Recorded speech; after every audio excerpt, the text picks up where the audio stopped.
We all know online harassment is a huge problem, but what about the stuff that flies right under the radar?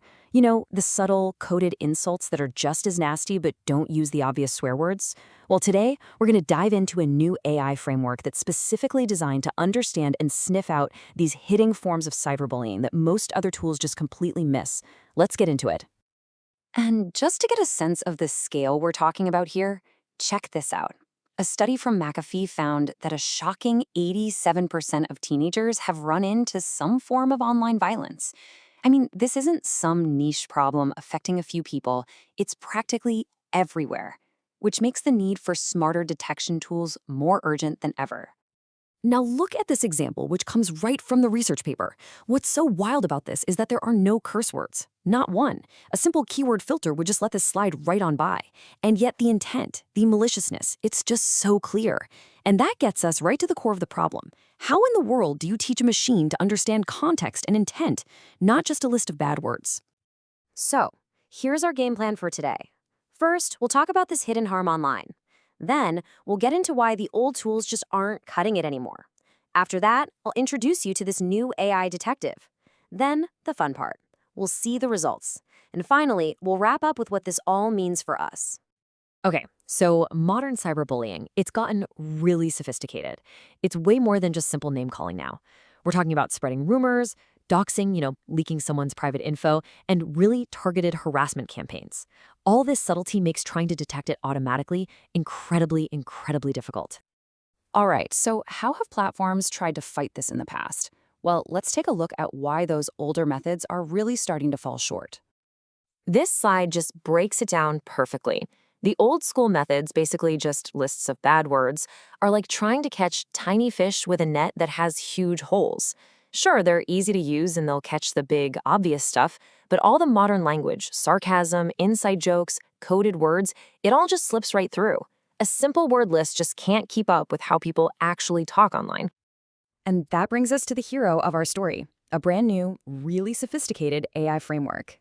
Honestly, you can think of it like an internet-era Sherlock Holmes, a detective that doesn't just look for clues, but actually pieces together the whole story behind a comment.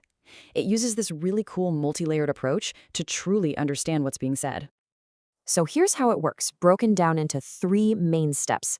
First, it uses a model called BERT to turn the raw text into a rich format that captures context. Then, another piece called BiSRU++ jumps in to analyze sentence structure and how the words relate to each other. And finally, something called an attention mechanism figures out which words are the most important before making the final call on whether the comment is toxic or not. So what even is BERT? The easiest way to think about it is that it's a language model that reads like a person. It doesn't just know what a word means from the dictionary. It gets the nuance because it looks at the entire sentence. It understands that the words around a word can totally change its meaning, which makes it way, way more powerful than those old keyword lists. Okay, next up is BiSRU++. That bi part is key. It stands for bidirectional. That means it literally reads the sentence forwards and then reads it backwards. Why? Well, doing that gives it a complete 360-degree view of the context for every single word, which helps prevent it from getting the wrong idea. It's all about capturing the full picture. And the final piece of the puzzle is the attention mechanism.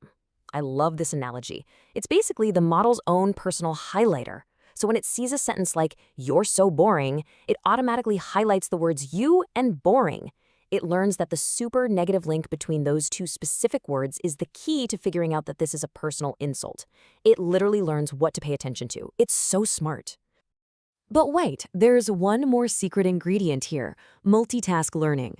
Basically, the AI is trained to do 2 things at the same time: spot cyberbullying and analyze sentiment, whether the tone is positive or negative. And since most bullying has a really negative tone, getting good at one of those tasks actually helps it get way better at the other. It's kind of like a detective learning to read body language to get better at spotting lies. All right, now for the moment we've all been waiting for. Did this thing actually work? Let's see how this new model did when it was put up against a huge data set of real online comments from a Kaggle competition. And the results? They're pretty dramatic. This chart shows what's called the F1 score, which is a great way to measure performance because it balances being precise with catching everything. The old-school baseline model scored about a 0.75. The new model, it jumped all the way up to 0.86. I mean, that is a huge leap in how effective it is. Let's dig into the numbers a bit more here. This table really shows just how much better the new model is. It had higher precision, so fewer mistakes flagging innocent comments. It had higher recall, so it missed fewer of the actual toxic comments. And of course, it had the highest overall F1 score. It basically won across the board. And you know what makes this even more impressive? The dataset it trained on was 90% harmless comments. Only 10% was actually toxic. So this model proved it can find that needle in a haystack, which, let's be honest, is exactly what real-world content moderation is like every single day. Okay, so we've seen the tech, we've seen the awesome results, but what does this all mean for you and me, for regular people using the internet? Well, this is way more than just some academic paper. It's a real step towards making the internet a genuinely safer place for everyone. So let's do a quick recap of the big takeaways here. First, context is absolutely everything. Second, AI can actually be trained to understand the nuance of human language, not just a block list of words. Third, training techniques like multitask learning can make these models even smarter. And finally, all this adds up to a huge step forward for more accurate and hopefully more fair content moderation. And that leaves us with one last really important question to think about. These tools are getting incredibly powerful.